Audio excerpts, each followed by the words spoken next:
Hello friends, welcome to my channel study with Gautam. और आज मैं आप लोगों के लिए लाया हूँ वेस्ट बंगाल बोर्ड का क्लास 12 के स्टूडेंट के लिए स्टूडेंट में पढ़ाया जाने वाला एजुकेशन सब्जेक्ट शिक्षा शास्त्र में बुद्धि और ज्ञान में अंतर।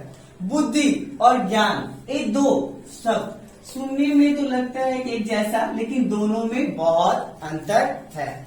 इसका एग्जाम्पल हम देने से पहले हम आज के बच्चों पर एक टिप्पणी करना चाहता हूँ कि आप लोग देखते ही हैं कि आजकल के बच्चे ये खासकर ये जो महामारी पूरी दुनिया में फैली हुई है, इस महामारी में स्कूल कॉलेज बंद हो जाने के कारण आजकल के बच्चे पढ़ाई से ज्यादा ध्यान फ्री फायर जैसे गेम पर ज्यादा दे रहे हैं। फ्री फायर ये गेम से मैं बुद्धि और ज्ञान के बारे में थोड़ा सा आप लोगों का डिटेल बताऊंगा। जो आजकल के छात्र बहुत ज्यादा इसमें डूबे हुए हैं, जो हम शिक्षा को से ज्यादा महत्व इससे को दे रहे हैं। अब समझ लीजिए बुद्धि क्या है। तो आप सपोज मान लीजिए कि आप फ्री फायर खेल रहे हैं, तो फ्री फायर खेलते समय आप जब भी खेलते हैं तो उसमें अपना बुद्धि लगाते हैं और कोशिश करते हैं कि हम उस बंदे को जैसे हो सके अपनी बुद्धि से मारे। लेकिन आपके एक चूक के कारण वो क्या होता है, वो आपको मारकर भी चला जाता है। तो वहां पर आपको एक ज्ञान मिल जाता है कि मेरी एक गलती थी, इस कारण मैं मारा गया। तो ज्ञान को अगली बार से अपनी बुद्धि लगाकर ऐसी गलती दोबारा ना करने का प्रयत्न करेंगे। लेकिन मैं इतना बता देना चाहता हूँ कि शिक्षा पहले जरूरी है, गेम बाद में, क्योंकि जीवन में आगे बढ़ना है तो शिक्षा को लेकर चलना है। तो बुद्धि और ज्ञान क्या है? अपनी बुद्धि को लगाकर अपने ज्ञान को अर्जित करना। बुद्धि जन्मजात प्रक्रिया है। जो बच्चा जन्म लेता है तब से ही वह उसमें बुद्धि का विकास होने लगता है। अब सभी का बुद्धि का विकास एक जैसा नहीं होता है। आइए क्लास 12 में क्या क्या लिखा हुआ है मैं उस पर एक एक करके डिटेल बताऊंगा। दैनिक जीवन में बुद्धि एक सामान्य शब्द है। सही बात है। आज के समय का अगर देखिए तो यह दैनिक जीवन में बुद्धि एक सामान्य शब्द, बहुत छोटी सी बात है। सभी व्यक्ति समान नहीं होता, ये बात तो सही। आप लोग देखते भी होंगे कि सभी का बुद्धि या ज्ञान एक जैसा नहीं होता, जिसमें बुद्धि एक महत्वपूर्ण कारक है। तो बालक की मानसिक योग्यता पर उसकी बुद्धि का प्रभाव पड़ता है। अब एक बालक का मानसिक योग्यता, एक बालक को सपोज मान लीजिए कि एक बालक के पास जितनी मानसिक योग्यता होगी उसके पास उससे बुद्धि का प्रभाव ज्यादा पड़ेगा, उसके ऊपर बुद्धि का प्रभाव ज्यादा पड़ेगा। बुद्धि क्या है? बुद्धि वंशानुक्रम द्वारा प्राप्त एक जन्मजात शक्ति है। मतलब वंशानुक्रम मतलब होता है वंश परंपरा, मतलब वंश से मिला हुआ एक जन्मजात प्रक्रिया। हर व्यक्ति में बुद्धि होती, मैं नहीं कहता कि बुद्धि किसी में नहीं होती, सभी में किसी में ये नहीं कि बुद्धि की कमी नहीं है, बुद्धि सभी में होते हैं। बुद्धि अर्थात, लेकिन ज्ञान, किस बुद्धि के जरिए हम कैसा ज्ञान को अर्जित करना है, यही बड़ा पॉइंट है कि हम कितना अपनी बुद्धि का प्रयोग करके अपने ज्ञान को पकड़ेंगे।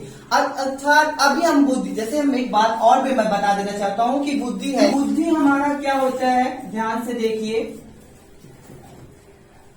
बुद्धि हमारा स्थिर होता है, लेकिन स्थिर होता है, ज्ञान हमारा घटता और बढ़ता है, जिसके लिए हमें क्या करना पड़ेगा, उसे अर्जित करना पड़ेगा, लेना पड़ेगा। हमें कोई भी ज्ञान घर बैठे प्राप्त नहीं हो सकता है, उसके लिए हमें अपनी बुद्धि का इस्तेमाल करना होगा। कुछ भी सीखना हो, कुछ भी करना हो तो सबसे पहले हमें बुद्धि की जरूरत पड़ती है। अगर हम कहीं पर काम करने जा रहे हैं या छोटा बिजनेस, सपोज मान लीजिए हम छोटा सा बिजनेस अगर स्टार्ट करने जा रहे हैं तो उसके लिए हमको बुद्धि की जरूरत पड़ता है। लेकिन बिजनेस करने के पहले हमें उस बिजनेस को सीखना पड़ेगा, उसका ज्ञान लेना पड़ेगा। क्योंकि कोई चीज हम लोग बिना सीखे या बिना ज्ञान उसके बारे में सीखे या बिना उसके बारे में जाने, बिना ज्ञान के अगर कोई भी काम करने जाए ना तो हम लोग वो कार्य में सफल नहीं हो सकते हैं। हम बुद्धि का मानते हैं कि बुद्धि सभी के पास होते हैं, लेकिन सीखना भी बहुत जरूरी है। अगर हम सोचे कि हम पास हो जाएंगे बिना पढ़ाई किए, बिना ये किए हम पास हो सकते हैं, या बिना कुछ किए हम अपनी कामयाबी को प्राप्त कर सकते हैं, तो ये भूल धारणा है। क्योंकि हमारे पास लाख बुद्धि होते हुए भी अगर उसका सदुपयोग ना करें ना तो हम उस ज्ञान को प्राप्त नहीं कर सकते हैं। तीसरा है, अधिक बुद्धि से ज्ञान का विकास हो सकता है, किंतु अधिक ज्ञान से बुद्धि का विकास नहीं हो सकता। ये बात सही है। अगर जिसके पास सोचने समझने और बुद्धि की शक्ति ज्यादा है तो वह ज्ञान का विकास अधिक कर सकता है, लेकिन अधिक ज्ञान से अधिक बुद्धि का विकास नहीं कर सकता है। एक व्यक्ति विद्वान हो सकता है, किंतु आवश्यक नहीं कि वह बुद्धिमान भी हो।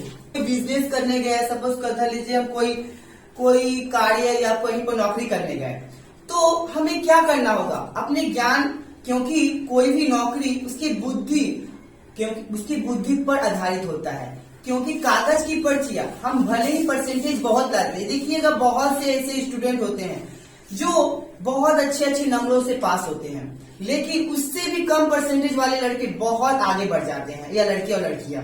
इससे क्या होता है? अपनी बुद्धि का सही जगह इस्तेमाल करना। बुद्धि का सही जगह इस्तेमाल करना ही हमारा जीवन का सबसे प्रमुख लक्ष्य है। ज्ञान हमारा जीवन का महत्वपूर्ण अंग है, लेकिन उसका सही उपयोग करना वो हमारी बुद्धि है। बुद्धि से हम उसका सही उपयोग कर सकते हैं।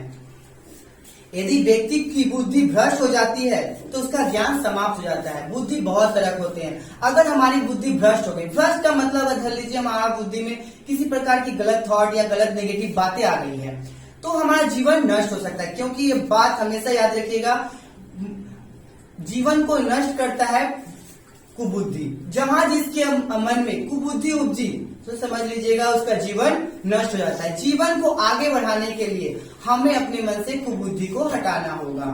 बुद्धिमान व्यक्ति कठिनाइयों का सामना सरलता पूर्वक कर सकता है। जो बुद्धिमान होता है ना, वो अपनी कठिनाइयां कितनी भी कठिनाइयां क्यों ना आ जाए, वो बहुत सहजता से उस कठिनाइयों का सामना कर सकता है। लेकिन बहुत से ऐसे लोग होते हैं जो हताश हो जाते हैं, निराश हो जाते हैं और अपनी बुद्धि का इस्तेमाल किए बिना गलत रास्ते पकड़ लेते हैं या गलत कदम उठा लेते हैं। लेकिन ये गलत कदम उठाना या गलत रास्ता पकड़ लेना, ये हमारी बुद्धिमती बिल्कुल नहीं है, ये मूर्खता है। बुद्धि वह है जो आने वाली कठिनाइयों का, आने वाली समस्याओं का सामना करे, डट कर सामना करे। जब तक हम अपनी बुद्धि का इस्तेमाल आने वाली कठिनाइयों का सामना नहीं करेंगे, तब तक वो हमें सार्थक सिद्ध नहीं होगा। तो मुझे पूरा विश्वास है कि आप लोगों को बुद्धि और ज्ञान में अंतर समझ में आ गया होगा। अगर आप लोगों को मेरी वीडियो अच्छी लगी हो तो प्लीज लाइक और सब्सक्राइब जरूर कर दीजिएगा, ताकि जब भी आप किसी विषय पर मैं कोई वीडियो बनाऊं तो आप लोगों के पास नोटिफिकेशन पहले पहुंच जाए। तब के लिए धन्यवाद। Thank you so much. Bye bye.